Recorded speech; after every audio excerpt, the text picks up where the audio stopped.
आइए आज हम लोग कुछ विज्ञान के प्रश्नों को देखने का प्रयास करेंगे और जितना भी प्रश्न अभी कराया जाएगा ये सारे क्वेश्चंस एग्जाम में कई बार आ चुका है और अक्सर पूछने की संभावनाएं बनी रहती है।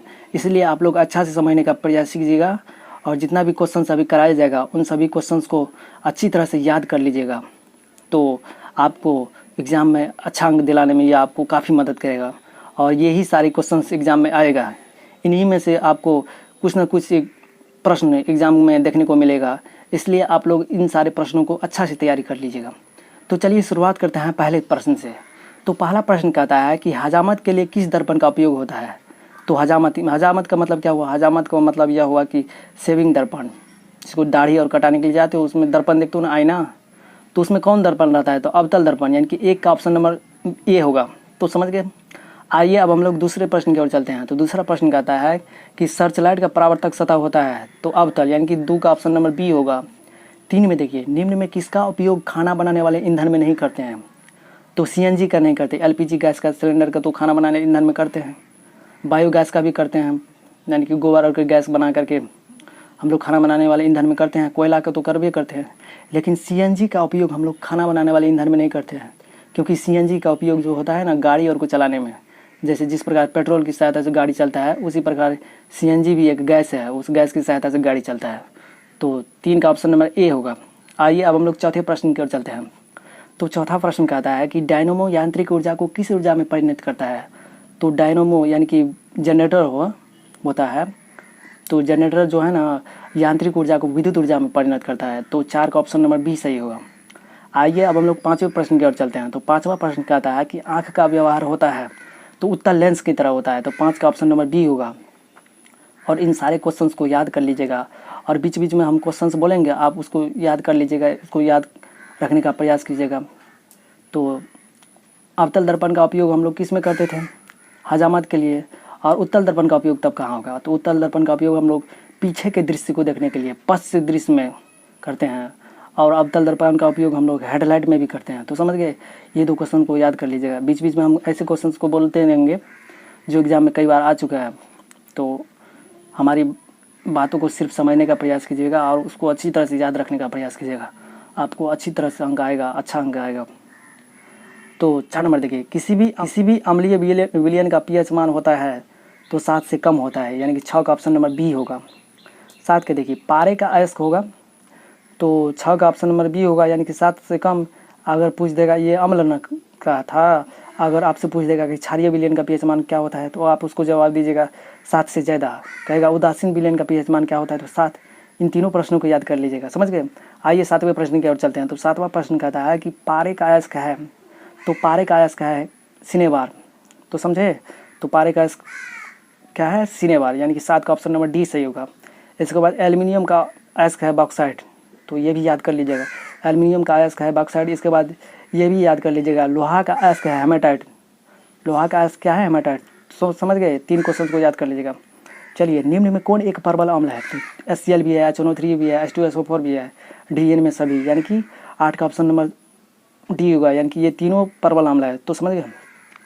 नंबर देखिए, मैग्नीशियम में पाया जाता है, यानी कि मैग्नीशियम किस में पाया जाता है? तो क्लोरोफिल में, यानी कि 9 का ऑप्शन नंबर ए होगा। ये सारे क्वेश्चन एग्जाम में आ चुका है, हम बार बार आग्रह कर रहे हैं कि आप लोग इन सारे क्वेश्चंस को याद कर लीजिएगा और इस बार पूछने की 100% गारंटी है, एग्जाम में आएगा तो आएगा। 11 का देखिए, 10 का देखिए, प्रकाश के अपवर्तन के कितने नियम होते हैं? तो 2 होते हैं, यानी कि 10 का ऑप्शन नंबर ए होगा। 11 का देखिए, प्रकाश के परावर्तन के कितने नियम होते हैं? 2 होता है, 11 का भी ए ही होगा। प्रकाश संश्लेषण होता है तो दिन में होता है, तो प्रकाश संश्लेषण का मतलब क्या हुआ? प्रकाश संश्लेषण का मतलब यह हुआ जो पेड़ पौधा जो भोजन बनाता है उसको प्रकाश संश्लेषण कहते हैं। पेड़ पौधा को भोजन बनाने के लिए क्या चीज़ की आवश्यकता होती है? रोशनी की आवश्यकता होती है, जल की, खनिज लवण की। तो रोशनी यानी कि सूर्य के प्रकाश की आवश्यकता होती है, तो सूर्य के प्रकाश दिन में मिलेगा ना, तो दिन में ही ना प्रकाश संश्लेषण होता है। तो 12 का ऑप्शन नंबर सी होगा। तो समझ गए। 13 का देखिए, नर युग्मक एवं मादा युग्मक के संलग्न को क्या कहते हैं? तो निषेचन, यानी नर युग्मक और मादा युग्मक मिलता है ना तो निषेचन हो जाता है। तो 13 का ऑप्शन नंबर सी होगा। देखिए 18 का, मानव में डायलिसिस थैली है तो नेफ्रॉन, यानी कि 14 का ए नंबर ऑप्शन। ये क्वेश्चन काफ़ी एग्जाम में पूछा गया है। और तंत्रिका तंत्र की इकाई को क्या कहते हैं? तो न्यूरॉन। ये भी क्वेश्चन से याद कर लीजिएगा कि तंत्रिका तंत्र की इकाई को हम लोग क्या कहते हैं? तो न्यूरॉन। आइए अगले प्रश्न की ओर। विद्युत चुंबकीय प्रेरण की खोज किसने की थी? तो फैराडे नामक वैज्ञानिक ने किया था। तो समझ गए, विद्युत चुंबक प्रेरण की खोज किसने की थी? तो फैराडे नामक वैज्ञानिक है। तो समझ गए इसके बारे में। आइए अब हम लोग अगले प्रश्न की ओर चलते हैं। तो अगला प्रश्न देखिए, कहा था कि निम्न में से कौन एक जैविक प्रक्रम द्वारा अपघटित होने वाला पदार्थ है? तो 16 का ऑप्शन नंबर ए सही होगा, यानी कि सूखे घास पत्ते। तो जैविक प्रक्रम का मतलब क्या हुआ? जैविक प्रक्रम का मतलब यह हुआ कि छोटे छोटे सूक्ष्म जीव, यानी कि मिट्टी में छोड़ दीजिएगा ना तो अपने आप सड़ गल जाएगा। तो सड़ गल कैसे जाता है? तो उस पर छोटे छोटे कीड़े मकोड़े या छोटे छोटे जीवाणु और प्रवेश कर जाता है, उसको सड़ा गला देता है। तो सूखा घास पत्ते ही नहीं सड़ता है। पॉलीथीन बैग कभी देखते हो सड़ते हुए? रबर नहीं देखे हो, प्लास्टिक नहीं देखे हो? तो जैविक प्रक्रम द्वारा अपघटित होने वाले पदार्थ सूखी घास एवं पत्ते हैं, यानी कि 16 का ऑप्शन नंबर ए। तो समझ गए। आइए 17वें प्रश्न की ओर, सीसा एवं टीन के मिश्र धातु को क्या कहते हैं? तो सोल्डर कहते हैं। तो समझ गए, सीसा एवं टीन के मिश्र धातु को हम लोग सोल्डर कहते हैं। तो मिश्र धातु का परिभाषा क्या हुआ?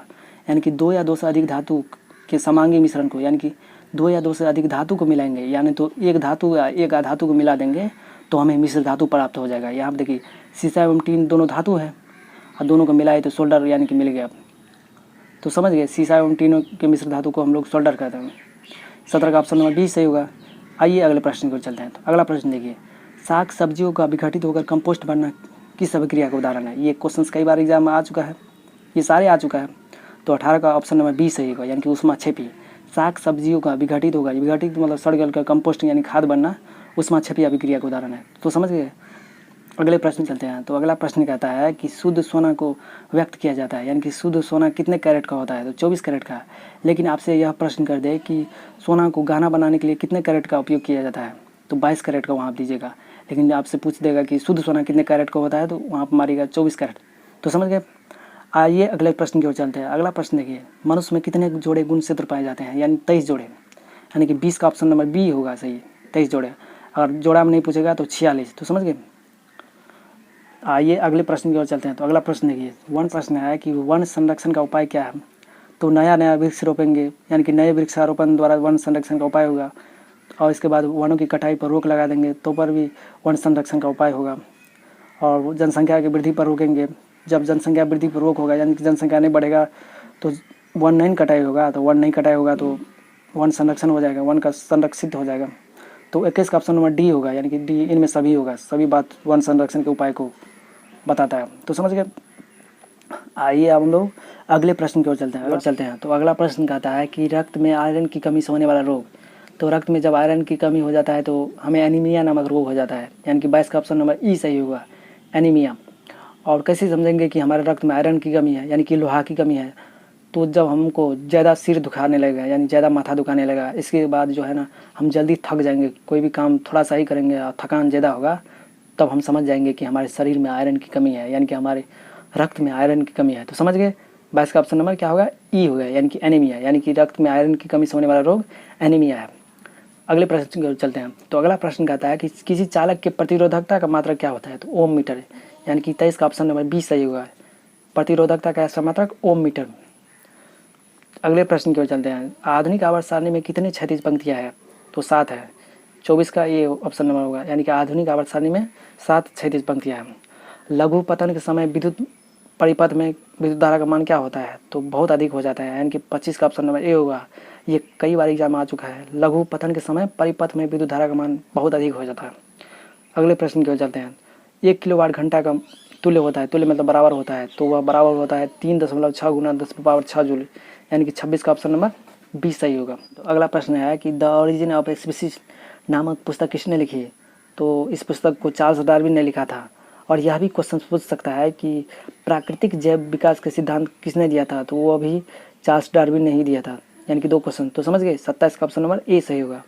28 को देखिए। तो अगला प्रश्न देखिए, परागकोश में क्या पाया जाता है? तो परागकोश में परागकण पाया जाता है। तो 28 का ऑप्शन नंबर बी सही होगा, यानी कि परागकोश में परागकण पाया जाता है। तो समझ गए।